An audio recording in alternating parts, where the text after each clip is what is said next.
മേളിൽ നല്ല തകർപ്പം പരിപാടി നടന്നുകൊണ്ടിരിക്കുകയാണ്. അപ്പോൾ പുതിയ റൂഫിങ്ങിൻ്റെ വർക്ക് നമ്മളിവിടെ സ്റ്റാർട്ട് ചെയ്യുകയാണ്.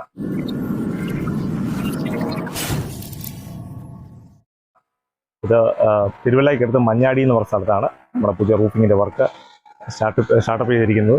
അപ്പം ബാക്ക്ഗ്രൗണ്ട് നിങ്ങൾക്ക് മുഴക്കമൊക്കെ കേൾക്കാം. നമ്മുടെ പിള്ളേച്ചനവിടെ തകർത്ത് ഡ്രില്ല് ചെയ്തുകൊണ്ടിരിക്കുകയാണ്. ഡ്രില്ല് ചെയ്ത് ഹോളൊക്കെ അടിച്ച് ആദ്യത്തെ ഒരു റൂഫിങ്ങിൻ്റെ ആദ്യത്തെ സ്റ്റെപ്പ് എന്ന് പറയുന്നത് ബേസ് പ്ലേറ്റ് കൊടുത്ത് ബേസ് നമ്മൾ ഉറപ്പിക്കുക എന്നുള്ളതാണ്. അപ്പോൾ ആ ഒരു പരിപാടിക്ക് വേണ്ടിയിട്ടുള്ള ബേസ് ചെയ്തുകൊണ്ടിരിക്കുകയാണ്. അതെങ്ങനെ ചെയ്യുന്നുള്ളതൊക്കെ നിങ്ങളെ ഞാൻ കാണിച്ചു തരാം. ഇതാണ് നമ്മൾ ചെയ്യാൻ പോകുന്ന ബാക്കിൽ കാണുന്ന മനോഹരമായ വീടാണ് നമ്മളിപ്പം നമ്മുടെ റൂഫിങ്ങിന് വേണ്ടി വിളിച്ചിരിക്കുന്നത്. നമ്മുടെ ബ്രോയുടെ വീട് തന്നെയാണ്, സഹോദരൻ്റെ വീട് തന്നെയാണ്. 2 or 3 രണ്ട് കണ്ടീഷൻ മാത്രമേ അദ്ദേഹം എന്നോട് റൂഫിങ്ങിൻ്റെ വർക്കിൻ്റെ കാര്യത്തിൽ എന്നോട് പറഞ്ഞിരുന്നുള്ളൂ. ഒന്ന്, കാണാൻ രസമുള്ളതായിരിക്കണം. രണ്ടാമത്, ക്വാളിറ്റി വൈസ് സ്ട്രോങ് ആയിരിക്കണം, ഗുഡ് ആയിരിക്കണം എന്നാണ് പറഞ്ഞിരിക്കുന്നത്. അപ്പോൾ ഈ 2 കാര്യങ്ങൾ നമ്മൾ കീപ്പ് ചെയ്തുകൊണ്ടാണ് നമ്മൾ ഈ വർക്ക് സ്റ്റാർട്ടപ്പ് ചെയ്തിരിക്കുന്നത്. ക്വാളിറ്റിയുടെ കാര്യത്തിൽ ഒരു വിധത്തിലുള്ള കോംപ്രമൈസും നമ്മൾ ഈ സൈറ്റിൽ നമ്മൾ ചെയ്യത്തില്ല. ഒരു സൈറ്റിൽ നമ്മൾ ചെയ്യാറില്ല പൊതുവിൽ, പക്ഷേ പ്രത്യേകിച്ച് അവരെടുത്ത് ഇങ്ങോട്ട് പറഞ്ഞതുകൊണ്ട് നമ്മൾ ആ കാര്യങ്ങൾ ഒട്ടും കോംപ്രമൈസ് ചെയ്യുന്നില്ല. അതുകൊണ്ട് തന്നെ പുറകെ നിങ്ങൾ ബാക്കി നോക്കി കാണുമ്പോൾ അറിയാം, വലിയ ട്യൂബിൻ്റെ സെക്ഷനാണ് ഇവിടെ കൊണ്ട് വെച്ചിരിക്കുന്നത്. നമ്മൾ ഡ്രസ് വർക്കായിട്ട് ഉപയോഗിക്കാൻ പോകുന്ന ട്യൂബ് 4 എന്ന് പറയുന്ന സെക്ഷനാണ്. 2 ഇഞ്ച് ബൈ 4 ഇഞ്ച്, 4 ഇഞ്ച് നീളം, 2 ഇഞ്ച് കനം, 16 ഗേജിൻ്റെ ട്യൂബ് സെക്ഷനാണ് മെയിനായിട്ട് ഉപയോഗിക്കുന്നത്. പിന്നെ ഡ്രസ് വർക്ക് പോലെ ഗേഡറിൻ്റെ വർക്ക് നമ്മൾ ചെയ്യുന്നുണ്ട്. അത് ഓൾറെഡി ദീപക്കും നമ്മുടെ ശ്രീനാഥും ഒക്കെ ഒന്നാമത്തെ കാര്യം ഇവിടെ കൺജസ്റ്റഡാണ്, കുറച്ച് ഇട കുറവാണ്. ഇട കുറവായതുകൊണ്ട് നമുക്കങ്ങനെ ചെയ്യാൻ പറ്റുന്നില്ല. നമ്മുടെ സ്ഥിരം പലവി സാധനം തന്നെ ഡ്രസ് വർക്ക് ചെയ്ത് വെച്ചിട്ടുണ്ട്. ഇവിടെ ഇപ്പം നമുക്കൊരു 3 ഗേഡറിൻ്റെ ആവശ്യം മാത്രമേ ഉള്ളൂ. അതുകൊണ്ട് നമ്മൾ 3 ഗേഡർ റെഡിയാക്കി കിടക്കുകയാണ്. ഇനി അത് വെൽഡ് ചെയ്ത് റെഡിയാക്കണം. എന്തുവാ ഇപ്പം റെഡിയാക്കുക. അപ്പം മേളിലോട്ടൊന്ന് കയറി നോക്കട്ടെ. മേളിലോട്ടൊന്ന് കയറി നോക്കട്ടെ അവിടെ എന്താ പരിപാടി. ഓൾറെഡി ബേസിക് ചെയ്തുകൊണ്ടിരിക്കുകയാണ്. നല്ല സ്റ്റെപ്പ്, നല്ല ഹാൻഡിലൊക്കെ ആയി ചെയ്ത് വെച്ചേക്കുന്നത് കേട്ടോ. ഹാൻഡിലൊക്കെ നല്ല രസമുണ്ട്. നേരെ ആരുടെ ചെയ്തതാണ്. വളരെ സിമ്പിൾ ആൻഡ് ബ്യൂട്ടിഫുൾ ആയിട്ട്. അവിടെ പെയിൻറ്റിങ് ഒക്കെ നല്ലതാണ്.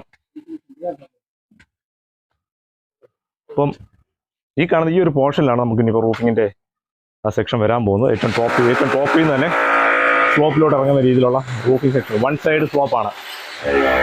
അതുപോലെ തന്നെ ഇവിടെയും വരും. ഈ സ്റ്റെയർ ഇപ്പോൾ കവർ ചെയ്യുന്നില്ല. കാര്യം പുറത്തുനിന്ന് നോക്കിക്കഴിഞ്ഞാൽ ഷീറ്റിന് വ്യൂ വരാതിരിക്കാൻ വേണ്ടിയാണ്.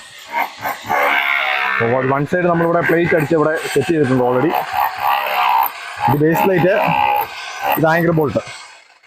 റൂഫിംഗ് വർക്കിൻ്റെ മെയിനായിട്ടുള്ള 2-3 കാര്യങ്ങൾ ഒന്നാണ് ബേസ് പ്ലേറ്റ്, ആങ്കർ ബോൾട്ടും. അപ്പോൾ ഇതിപ്പോൾ നമ്മളിവിടെ കൊടുക്കുന്ന 5 ഇഞ്ചിൻ്റെ ബേസ് പ്ലേറ്റാണ് കൊടുക്കുന്നത്. കാര്യം നമ്മൾ 3 ഇഞ്ചിൻ്റെ തൂണാണ് കൊടുക്കുന്നത്. സ്ക്വയർ ട്യൂബ്സ് ആണ് പില്ലറായിട്ട് നമ്മളിവിടെ കൊടുക്കുന്നത്. കാര്യം ഇതുണ്ട്, സ്പെഷ്യലായിട്ട് കിട്ടുന്ന നല്ലൊരു പ്രത്യേകതരം പ്ലേറ്റാണ് കേട്ടോ. കാര്യം എൻ്റെ എഡ്ജൊക്കെ കേട്ടോ നല്ലതായിട്ട് കട്ട് ചെയ്ത് ഷാർപ്പ് ചെയ്ത്. നിങ്ങൾ പറഞ്ഞ കടന്ന് മേടിച്ചാലില്ല, നമ്മൾ സ്ഥിരം മേടിക്കുന്ന കടന്ന് തന്നെ മേടിച്ചേക്കുന്നത്. അതോടൊപ്പം നമ്മൾ ഉപയോഗിക്കുന്ന ഇത് പ്ലേറ്റ്, ബേസ് പ്ലേറ്റ് എന്ന് പറയും. ഇതൊക്കെയാണ് ബേസ് പ്ലേറ്റ്. ഹോളുള്ള ടൈപ്പ്. ഇത് ഹോളുള്ള ടൈപ്പും ഹോൾ ഇല്ലാത്ത ടൈപ്പും ഉണ്ട്. രണ്ട് വേരിയന്റിൽ നമുക്ക് ബേസ് പ്ലേറ്റുകൾ കിട്ടും. പിന്നെ ഇത് എന്താ ഈ കാണുന്നതാണ്, എടുത്ത് വെച്ച് പൊക്കി വെച്ച് കാണിക്കാം. ഈ കാണുന്ന സാധനത്തെയാണ് ആങ്കർ ബോൾട്ട് എന്ന് പറയുന്നൊരു സാധനം. ആങ്കർ ബോൾട്ട് ഓൾറെഡി നമ്മൾ ആൾക്കാർ എഴുതി തരുമ്പോൾ ഇവിടെ മെൻഷൻ ചെയ്ത് പറയും 8 mm, 6 mm, 5 mm എന്നൊക്കെ പറയും. 8 കണ്ടോ ഇവിടെ എഴുതി വെച്ചേക്കുന്നുണ്ടോ, M8 എന്ന് പറഞ്ഞ് എഴുതി വെച്ചിട്ടുണ്ട്. വെയിലായതുകൊണ്ട് നിങ്ങൾക്ക് കാണാൻ പറ്റുന്ന അർത്ഥത്തിൽ ഈ ഒരു സാധനമാണ് നമ്മൾ ഡ്രില്ല് ചെയ്തിട്ട് ഉണ്ടോ, ഈ ഒരു ഐറ്റമാണ്. ഇവിടെ ഇതൊന്ന് ഊരിക്കും. ഇങ്ങനെ ഊരുന്നത്, ഇതിങ്ങനെ ഊരി ഈ ഒരു സെക്ഷൻ ഇങ്ങനെ ഊരിയിട്ട്. ഓക്കെ, ഞാൻ കയ്യിലിങ്ങനെ വെച്ച്, അല്ല നിങ്ങൾ കൈ വെച്ച് കാണിച്ച്. ഇങ്ങനെയാണ് രണ്ട് പീസായിട്ട് വരും. എന്നിട്ട് പ്ലേറ്റിനെ ഹോളിലോട്ട് കണ്ടോ അതങ്ങനെ കയറ്റി ഇതിൻ്റെ ഈ സൈഡ് ഇങ്ങനെ വെച്ച് 4 ഹോളിലും ടൈറ്റ് ചെയ്തിട്ട് നമ്മളിത് പിറ്റേ ഹോളടിച്ച് നമ്മളിത് തല്ലി ഇറക്കി നമ്മൾ സ്പാനർ വെച്ച് നമ്മൾ ടൈറ്റ് ചെയ്യണം. ഇങ്ങനെ പിടി.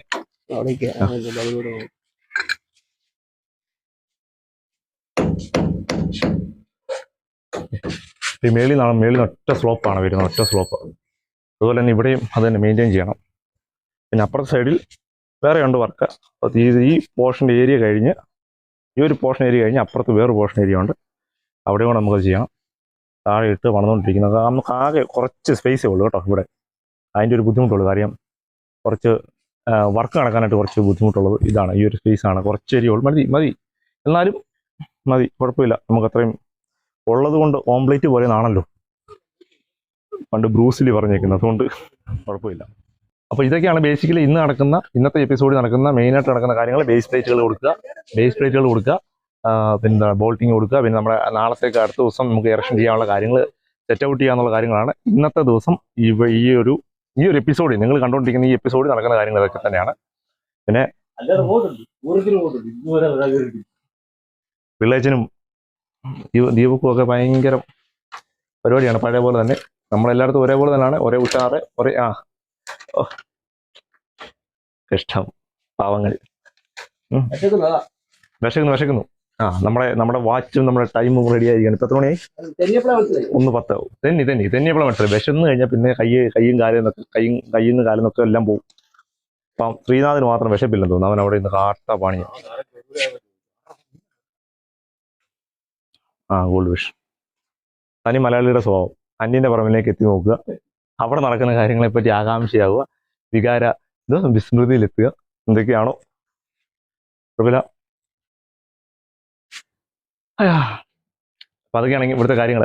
ഇപ്പം നിലവിൽ നടക്കുന്ന കാര്യങ്ങൾ ഇതൊക്കെ ഉള്ളൂ. അപ്പം ഒത്തിരി ബോറടിപ്പിക്കുന്നില്ല. ഇങ്ങനെ അപ്ഡേറ്റ് ആയിട്ട് ഞാൻ അടുത്ത ദിവസങ്ങളിൽ അടുത്ത എപ്പിസോഡുകളിലൊക്കെ ആയിട്ട് ഞാനിങ്ങനെ കാണിച്ചു തരാം. അപ്പം എപ്പിസോഡ് ഷോർട്ട് ഔട്ട് ചെയ്യുക, കുറച്ചാക്കുക. അയ്യോ ചിലപ്പോൾ ഞാൻ ഇന്ന് സവനോട്ട് പറഞ്ഞു, ചിലപ്പോൾ മറന്നു പോകും, സവനോട്ട് പറയത്തില്ല. ഇനി എന്തെങ്കിലും ഒരു സെഗ്മെന്റ് എന്തെങ്കിലും വെറൈറ്റി ആയിട്ട് ഇനി മുമ്പോട്ട് പോകുന്ന മണിക്കൂറുകളിൽ എന്തെങ്കിലും എടുക്കാനുണ്ടെങ്കിൽ അതോടെ ക്യാപ്ചർ ചെയ്യാൻ വേണ്ടിയാണ് ഞാൻ സൈനോട്ട് പറയാൻ വെച്ചേക്കുന്നത്. ചിലപ്പം സന്ധ്യ ആയി കഴിഞ്ഞാൽ ചിലപ്പോൾ അറിയത്തില്ല, ആ സമയത്ത് മറന്നു പോകും, സൈനോട്ട് പറഞ്ഞില്ലെന്നുള്ള കാര്യം. അപ്പോൾ പിന്നെ നിങ്ങൾ വിചാരിക്കും വേറെ ഡ്രസ് ഇട്ട് വേറെ രീതിയിലൊക്കെ വന്നിട്ട് ഞാൻ സൈനോട്ട് പറഞ്ഞത് നിങ്ങൾ വിചാരിക്കും പലപ്പോഴായിട്ട് എപ്പോഴൊക്കെ എടുത്ത വീഡിയോ ആണെന്ന് വിചാരിക്കും. അപ്പോൾ കുറേ വീഡിയോസും കൂടെ ഒക്കെ വരാനൊക്കെ ഉണ്ട്. എല്ലാം കൊണ്ടും വെയിറ്റ് ചെയ്തുകൊണ്ടിരിക്കുകയാണ്. ഇനിയിപ്പോൾ എന്തായാലും ആഹാരം കഴിക്കാനുള്ള സമയമായി എല്ലാവർക്കും.